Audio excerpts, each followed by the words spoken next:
উদয়পুরে শিক্ষক অভিজিৎদের খুনিদের গ্রেফতার ও দৃষ্টান্তমূলক শাস্তি প্রদান।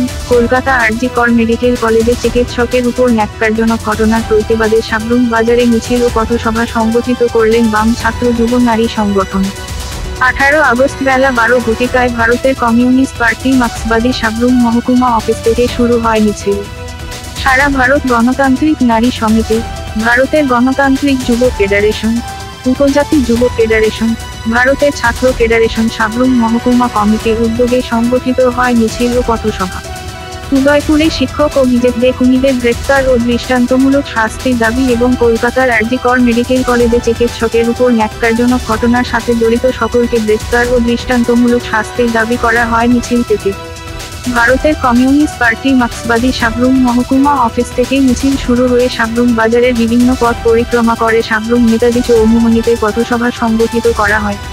পথসভায় আলোচনা করেন ছাত্র যুব নেতা উচাকি মগ, প্রশান্ত লস্কর, নারী নেত্রী রঞ্জনা বসাক।